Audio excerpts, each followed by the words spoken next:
Hey guys, how's it going? I hope you're doing well. Today we're going to do something a little bit different. It's going to be a sort of long format video. Not sort of, it's actually going to be quite long, but I think it'll be interesting for you to see some of the base or foundation principles of how to use Zoner Photo Studio on a step-by-step basis, starting from a decent photograph that we acquired from one of our fellow Zoner Photo Studio photographers. And I was inspired by a colleague of mine and one of his steps and that he usually takes when preparing photos. And so today we're going to go step by step, take this photo and turn it into something with a bit more autumn vibes. And so let's go take a look at that and see you on the other side. I often get messages about how to create a specific effect or attain a certain photo look. Say you're browsing on the web and you come across a photo you like by some well-known photographer, and you want to recreate the exact same look. Today we'll go over how to do just that. But before we get into that, I've got a moral issue with this approach, and I'd like to cover that. Copying a photographer's look is not the right thing to do. Their style is defined by the methods they photograph with, what kind of lights they used, and at what times of the day they shoot, location, the subjects, the models they choose, how they dress them, and so forth. You can't replicate these things in post-production. If you want to be inspired by certain photographers, then you should focus on the colors they use and their style, but you'll have a hard time copying all of the before mentioned things that make their work truly unique. Because of this, we won't be going over how to copy someone's work, but rather how to create a certain style of photograph. We've got a picture here from one of our fellow photographers, and she asked me, how do I get that brown, autumn, or sort of late summer vibe here with her kids? To do that, we'll need to take a multi-phase approach. The first phase is to correct the exposure of the photograph so that we work further from a good standard or base later on. And this is key because later on, you'll be able to create presets from your specific color corrections. If you adjust this photo to your exact liking now and save the settings as a preset, you'll quickly discover that the same effects don't fit other photographs. The exposure will be too dark if you lower the exposure, or it'll be too light even if a different contrast is used. This is why it's good to adjust all of your photographs into a singular style or some middle base ground from which you can then continue. During these fundamental adjustments, you'll be addressing exposure with the photo as a whole, as well as specific regions of the picture itself. We'll make sure that the parts you want to be noticed are amplified, and things that should be subtle will be subdued. Once you correctly adjust all these basic settings, you can move on to other color corrections. For example, how a green is a particular green, and so forth. This is important because once you apply color corrections or presets to a photo that has undergone the basic adjustments, it'll behave in a predictable fashion. And whether that be a photo like this or one taken later. Now it's important to say that some things cannot be improved in post-production. Take for example that the sun is coming from the background in this picture. If you don't use the sun to highlight the kids' faces, it's going to be nearly impossible to recreate a sun highlight effect on their faces. So as you can see, you are stuck with these sorts of things even in the post-production process. Okay, enough talking, let's get to work. So we have two children here kneeling on the gravel road that leads into the background, and the sun shines on all of this in the background but isn't directly in the shot. You can also see that the green is the main color here, including the background. The sun is shining on the grass here, so it's quite distinct, and it's certainly not what we want the viewer to focus on, so we'll address that. And our main subjects, the children, are in a shadow, and their faces are also shadowed, so we'll need to make them more distinct and actually reduce and subdue the background in this photo. Based on their shadows, I assume that this photo wasn't taken early in the evening, but sometime afternoon, as the sun is especially sharp on their shoulders and around their hair here. For those that don't know, the keyboard shortcut Shift and O will help us see the overexposed parts of the picture. You can see the background here, parts of their hair and so forth are overexposed. So we're going to address this. So one more time, I'm gonna hit Shift and O. The blue and yellow parts indicate which color channels are overexposed, and the yellow indicates all of the channels are overexposed, and the blue only reflects the blue channel. You can also see it here in the histogram, where you can see the exclamation mark, which means that some parts of the photo are overexposed. All right, so we took a look at what the photo contains and the adjustments we'll need to make. And the first edit we'll make is just a standard crop. We can see that the children are in the middle of the photo, which isn't always the most interesting in terms of composition. So hit C on your keyboard, which activates the crop tool, and it's a lot faster than looking for the actual tool icon itself. I'll keep the current aspect ratio, which means I won't change the aspect ratio in which it was photographed. Then I'll grab the point on the edge and minimize the photo size and place it in a suitable position. By default, I have these crop lines here to help guide us and are based on the golden ratio. You can also click here on the crop marks and change it. And these lines help you get an important feature into the correct position based on the golden ratio and not just directly in the center. I think it's fine just like this. I can either approve the selection by hitting the green close button or hit the C key again. Okay, so now that I've got the kids cropped on the gravel road, if I hit C again, I can see the parts of the image that I've cropped out, like the uninteresting and overexposed background. And when I hit Shift and O, then I can see that we only have this small part left over from the sky, and that's because the sun is shining from this direction, and we don't need to intensively dull it out. Okay, so now we're going to look at some light ratios, or what's distinct on the photo that we want, and by what means we can subdue those that aren't interesting. We can say for sure that the children are the focus, and the grass here isn't very exciting. So let's suppress the grass then. The first tool we'll use for this is the Radial filter, which you'll find right here. You can either click on the icon, or if you'll be using it more often, I recommend using the keyboard shortcut R. Okay, so it's turned on, and we're going to create a sort of false vignette where the outsides of the image will be slightly darker and the center of the photo with our subjects is going to be brighter. Click and drag to create a radial filter like this, and grab it by the center and place it like this over the children. Another thing I'll have to do is increase the gradient width because I want the gradients to be subtle so that you barely notice that there's a filter there in the first place. If I want to see the area which the filter is affecting, I just place my mouse over the filter and see that the affected area is faded. When I turn down the gradient width and check the mask, you can see that it's cut off sharply, and you don't want to do that. So select the widest available width you can. And now I can turn down the exposure of everything around the filter. But when I do it, I'm actually turning down the exposure around the children, which isn't what we wanted. So I need to invert the filter. You can find it now on the actual gradient filter mask. It's this black and white icon here. Click on it and the mask will flip. Now when I close the gradient filter and select Show Original, you can see what happened.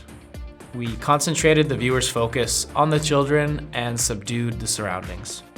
But this still isn't enough, as they don't stand out enough to be the main focus of the photograph. We can help the situation by using the gradient filter.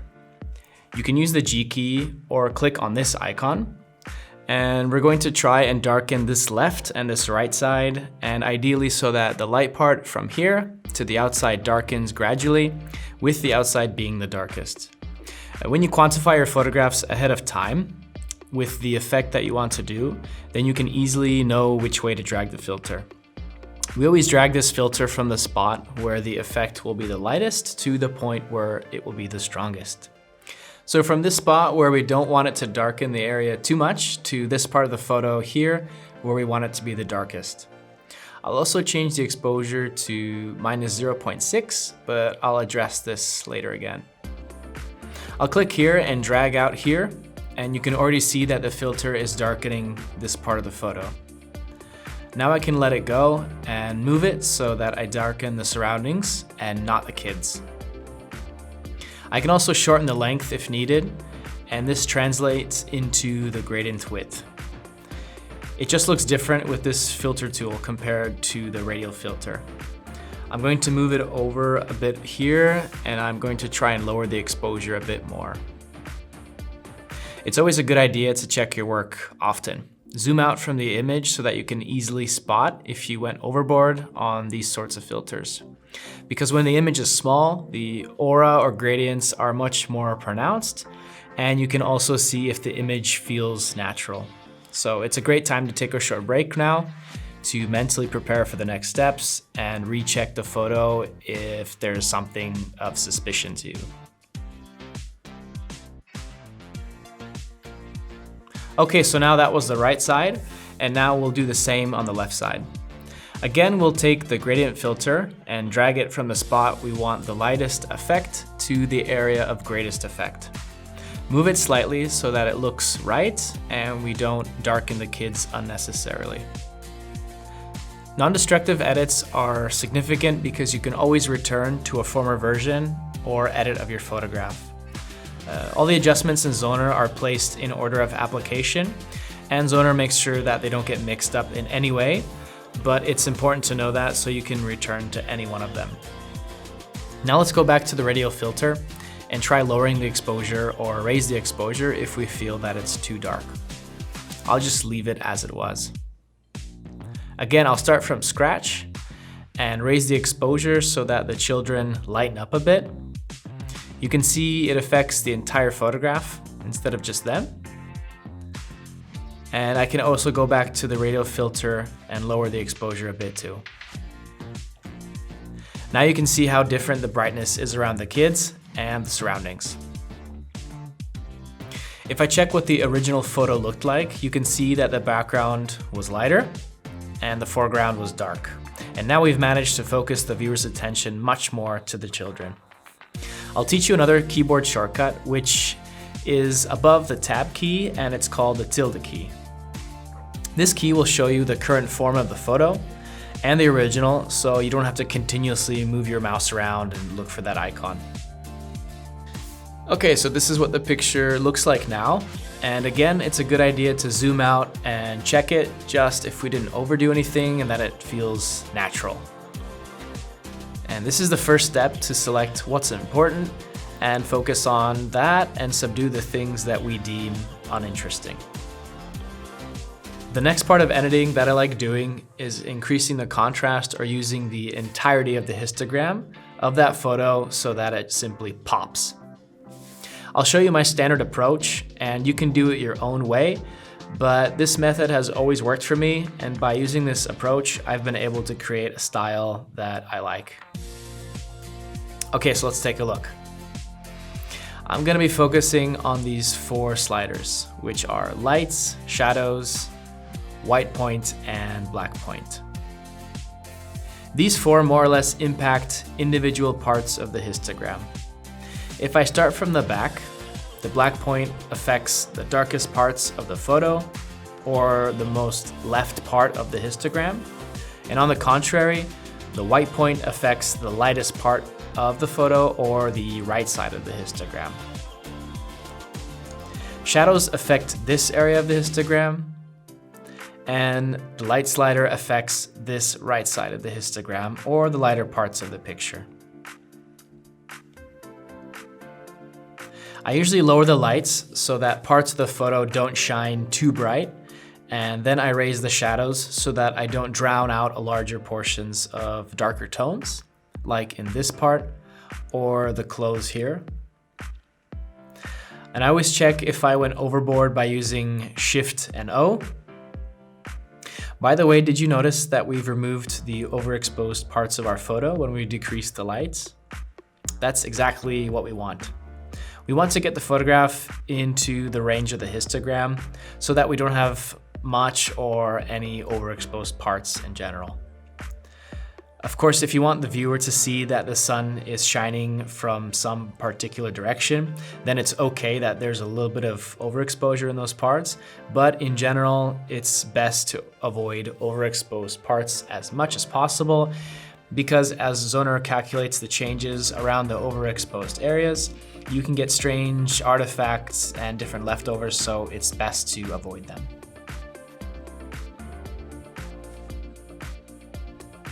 Okay, so let's lower the lights. And as we don't have any underexposed areas regarding the shadows, so I'm just gonna slightly raise them. I'm also going to increase the white point, but only to the point where we again see some overexposure. And this is so that we increase the contrast between the middle tones and the lightest ones. And now we're at the black point, which will handle the darker part of the photo. And it makes sure that the picture isn't just a gray, shady, nothing sort of blob, but we get some contrast back. So I'll just take the black point and drag it down right to the point where I get some underexposed areas. If we turn off these exposure adjustments we just went through, we can see that there's been an improvement in the overall contrast. To those that noticed, yes, we could have just changed the contrast slider, but this applies the effect in a much more controlled manner. For example now, if I think the areas on the children are a bit dark, then I can just raise the shadow slider, but this is a bit too much and I don't like it at all, so I'm going to lower it back down. If I would want to give a picture a general darker feel, then just slide the dark point even more, and with the intent that there will be many spots that are underexposed. Hit Ctrl Z or click the undo arrow and we'll go back a step. If you ever do something you don't really like, you can always return to it in this same method, or even click on the small icon next to the arrow, which shows you a list of all the steps we've made thus far. Okay, so we've adjusted the exposure, raised the contrast, and so we're done with global corrections regarding exposure. Because I mentioned global corrections, the next step is going to be local corrections. These are also adjustable in Zoner Photo Studio, and what's more, we've added local color corrections and more in the last update, but we'll get to that at another time. Let's cover a local adjustment needed, and those are the faces. When we look at these kids, it's obvious that the boy is much darker than the girl, and so we'll need to correct this. We might even need to make the girl's face more distinct so that they both pop a bit more from the photo. Of course, we'll need to approach it naturally, or you'll end up with an unrealistic look. And here's where we start getting to personal preferences. How it looks, feels, and your personal taste. Often we come across photos that are edited in a dodge and burn manner, which translates to making light areas lighter and vice versa to the point where it ceases to look real. Of course, it's possible that if you don't see the before and after and the person creating the edit is experienced, then possibly it could look great, but it's really impossible to take a picture that looks like this.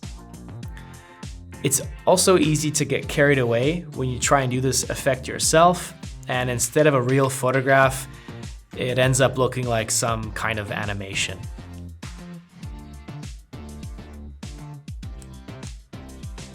Okay, so let's start off by improving the boy's face. I'm going to use the filter brush, which is another filter in the develop module. I'll zoom in and dial in the correct size of the filter by using Shift and my mouse wheel. It's also important to adjust a high % of blur, which is the outer circle of the brush, because we don't want to draw with sharp transitions. Again, I'll just decrease the brush size and I can draw over the face of the boy. I'll increase the exposure, and even though the level doesn't matter right now, we just want to be sure we're drawing and the effect it'll have. We can decrease the exposure later. So using this method, I can lighten up the boy's face, and as you can see, this is just a bit much, and I don't want to include the effect on his shirt. So now I'll hold the Alt key, which transitions me to the Remove from Mask parameter. and I'll need to increase the diameter and the blur, and while I'm still holding the Alt key, I'll drag the brush across his shirt and remove the incorrect drawing I created earlier. The exposure is a bit high, and so I'll lower it a bit and get it close to how bright the girl's face is. It's also important to notice the lighting on different parts of their body on the photo. It often happens that you focus on the faces, but you forget about their arms, for example, which are in the same position distance-wise from the camera, but a bit darker. So look out for that. It doesn't look good when someone's face is lit up and their arms are dark. If I add another brushstroke here, you can see that it doesn't look good and it practically glows. In this case, I won't lighten up his arms, but I'll remove the filter effect holding the Alt key again and dragging over it. Just make sure in the future that you do check all parts of the body, like the face, arms, legs, and so forth, just to make sure that they're not widely mismatched. Okay, now if I just lower the exposure slightly, we've reached a match of light between the boys' and girls' faces. I would like to make their faces pop out just a bit more, but without just brightening them. Basically, I'd like to make it easier for myself if we do reach a point where I might have to use dodge and burn on their faces. And for this, I'll use the new Luma Curve feature and possibly to apply it locally. In this case, that means on their faces only. So I'll click on the Add Mask, I'll reset to the default settings of the filter brush. So I'm now interested in the Luma Tone Curve, and with the filter brush and mask label selected, it can be found down here by the tone curve. And you might be asking, why are we using the Luma curve and not the regular one? Well, if I use the regular curve, then if I change the contrast, I'll also be changing the saturation of the colors I'm adjusting, and I don't want that. This is why I'm opting for the Luma curve, and that changes the contrast, but it doesn't change the saturation of the colors themselves. I want to increase the contrast, so I'll use the standard S curve everyone's used to. So I'll increase it here and decrease it down here. You won't see anything on the photo yet though, because I haven't made any moves with the actual filter brush itself. So I've got the curve ready, and now I can begin drawing the effect onto their faces.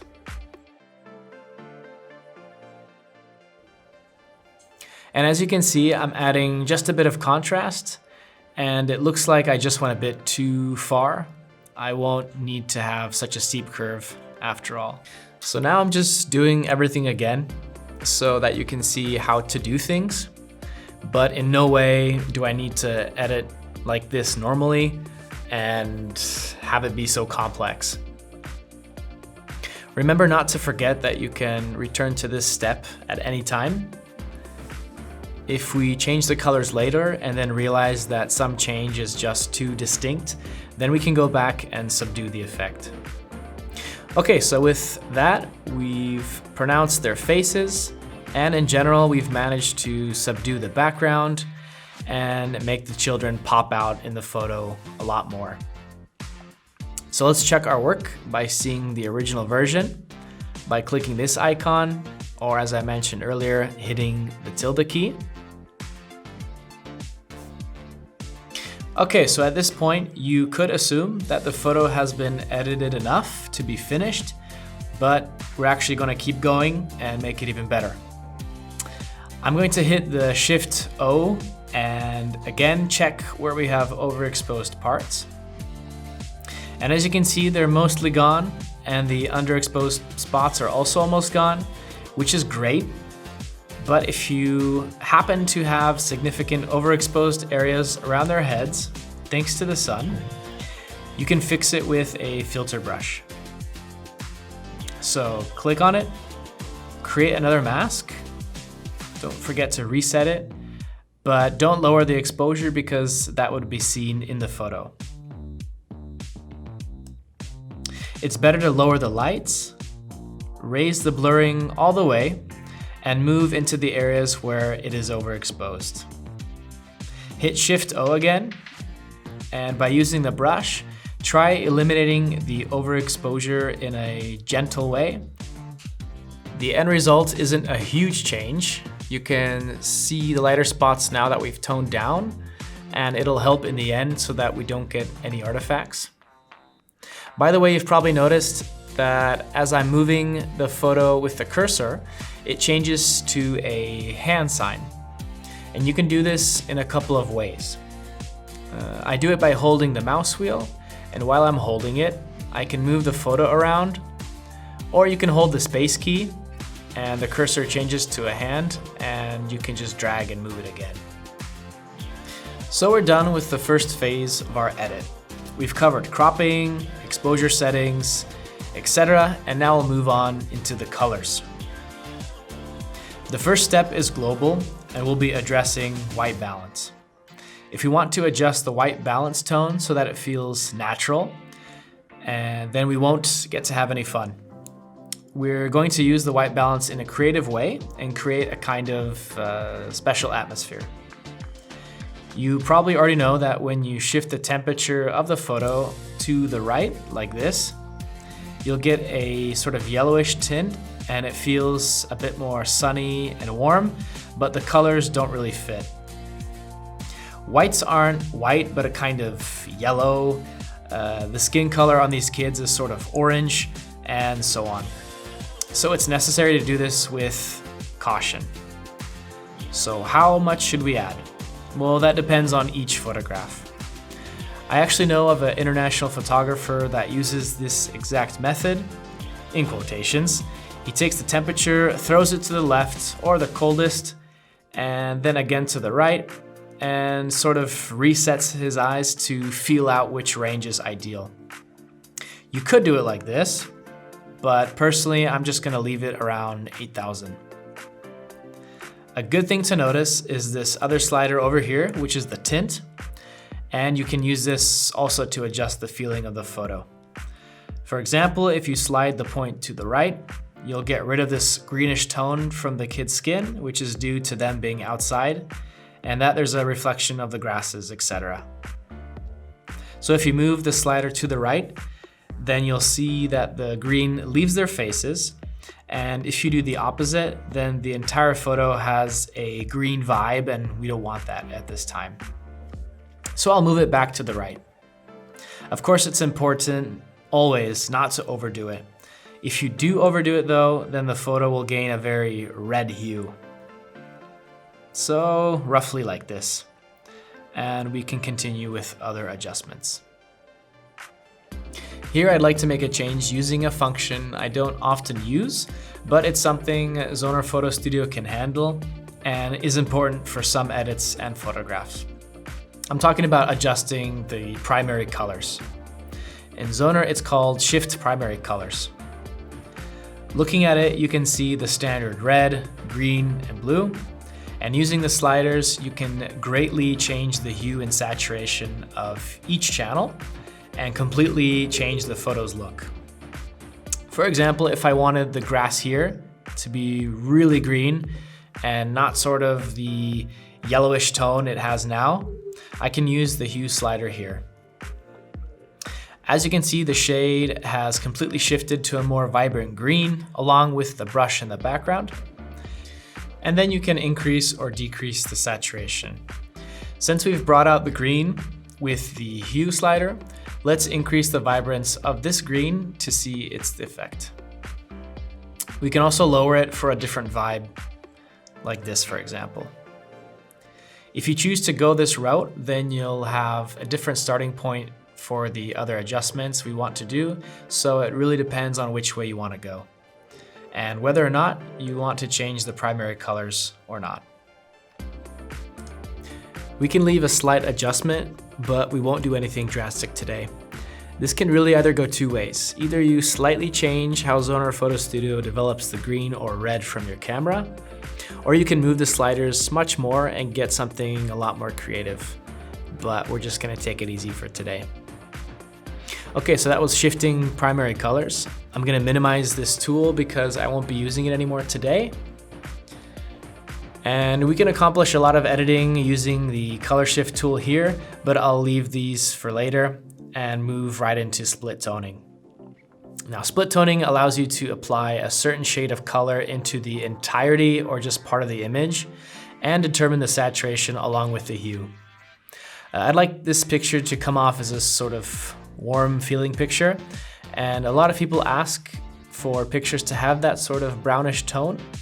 And one way we can create that feeling is by adding a bit of red into the shadows and in general just affecting the red that's in the shadows.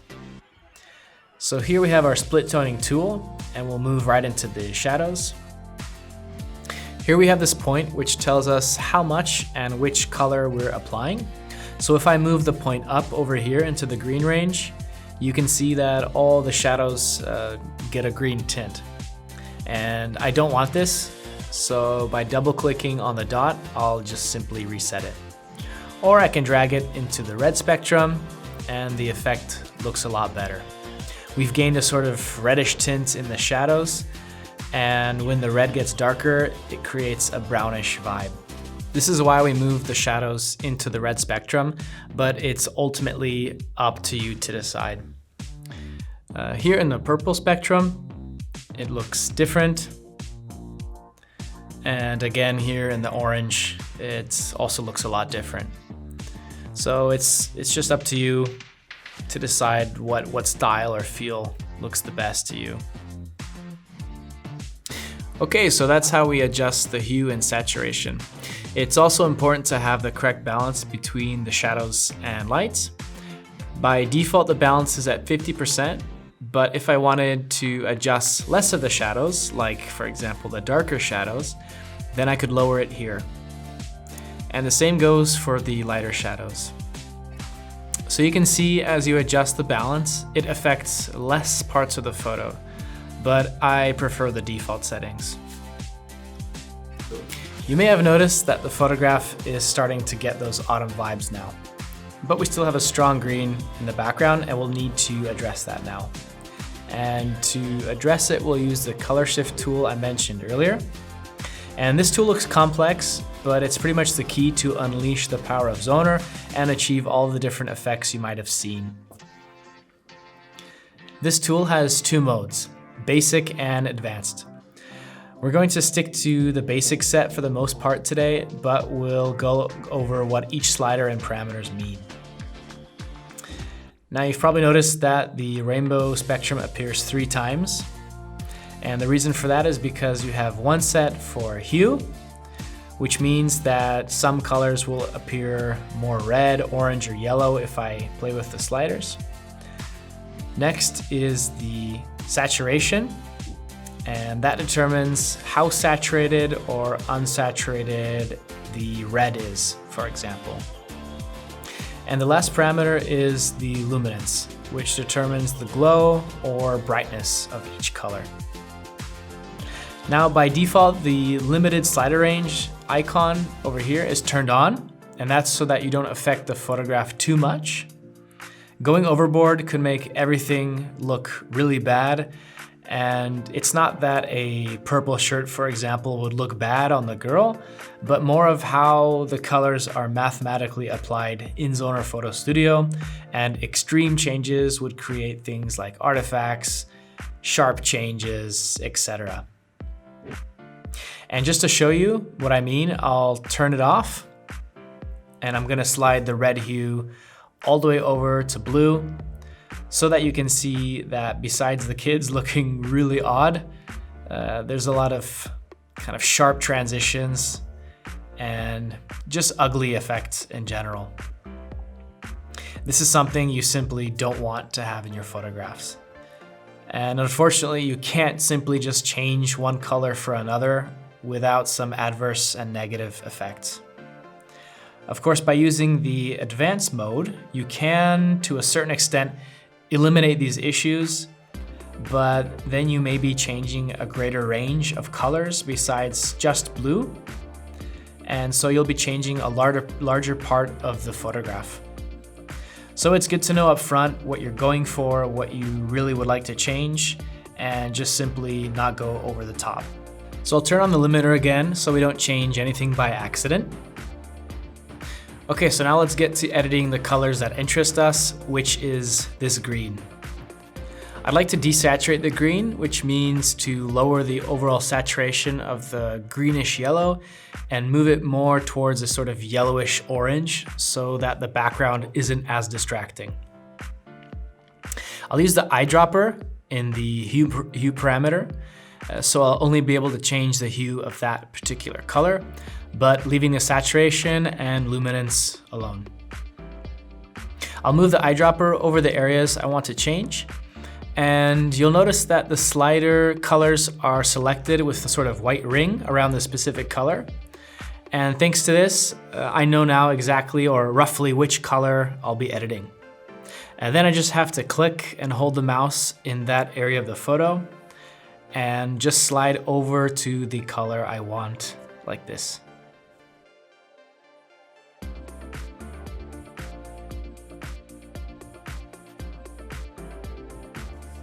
So like this, I've gotten rid of most of the green.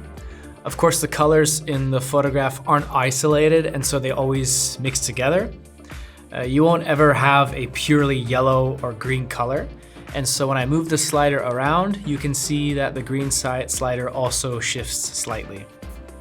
But I can still manually edit the green slider as well. And so I'll move over to it and move it over slightly as well.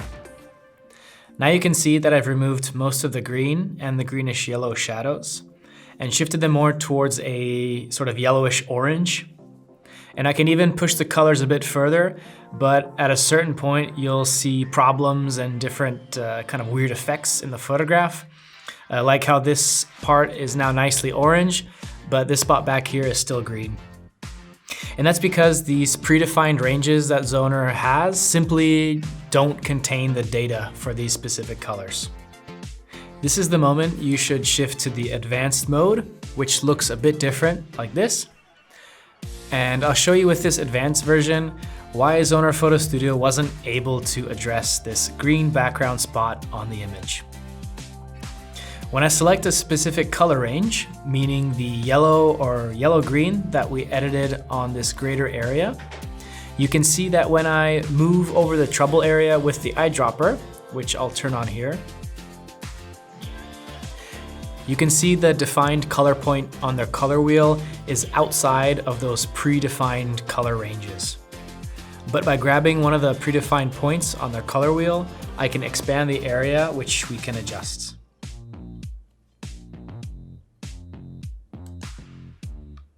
Now you can see that the green color that's in this area within the selected color range of the color wheel, and by expanding the outside points just a bit more, I'll be shifting our background color as well. This is the reason why many people that try out the color shift tool don't like the results after moving the colors around a bit, and they usually think that it's not really a tool for them. But it really just comes down to understanding what the color shift does and how the tool behaves. Okay, so that's how you apply the advanced mode. Now we'll go back to the basic layout and address the colors further. So we've adjusted the green and yellow greens, and we've changed the background to a more autumn feel. And another color I'd like to address is the blue in the background. With some styles, you can see this in the background, and with some other styles, they try to subdue it. We're gonna try to do that now. And to do it, we're going to lower the saturation so that it doesn't stand out as much as it does now. We're going to move from the hue to the saturation sliders, where we'll focus on the blue channels specifically. And if you look at the photo, you'll also find some of the blue spectrum on the boy's shirt too. But I want to lower these as well, so there's no need to stress about changing the blue saturation along the entire spectrum. As you can see, the octopus and the symbols on his shirt have been subdued, as well as the blue in the background sky slightly. Another thing we should address is the girl's burgundy colored shirt. I think it's burgundy, as it still pops out a bit. and I think it would look a lot better if it was just a bit darker than it is now. And I think it would look good if we just lowered the saturation. I'll click on the saturation eyedropper, and because I'm not sure what channel I should be working in, I'll move it over the shirt and see which channels are being activated. Okay, so it's the red and purple channel. Because the red channel often changes certain skin tones, I'll start at the opposite end of the spectrum, which is purple. I'm going to try and decrease the saturation of her shirt. So as you can see, there's definitely an effect taking place when I lower these two. Now's a good time to address the fact that photographing in RAW format is much better for situations such as these versus JPEG format. This whole time we've actually been editing a high quality JPEG, but because we've been doing some hefty adjustments, it's actually better to start out with a RAW format version, especially if you're going to be editing a lot like we did today. RAW formats contain a lot more information about the different colors, and the develop module in Zoner takes full advantage of that. If we zoom in, we'll begin to notice various artifacts and problems that most likely wouldn't be there in a full RAW version. Okay, so we subdued the colors on the burgundy shirt, so we can move to the luminance set of sliders now. Here we can adjust the same red and purple channels to subdue the burgundy just a bit more. And again, if we make any massive adjustments, we will see the limitations of this JPEG format photo and the limited amount of information on this file. Now if I turn off the color shift, we can see what the photo looked like before, and now where we've ended up at.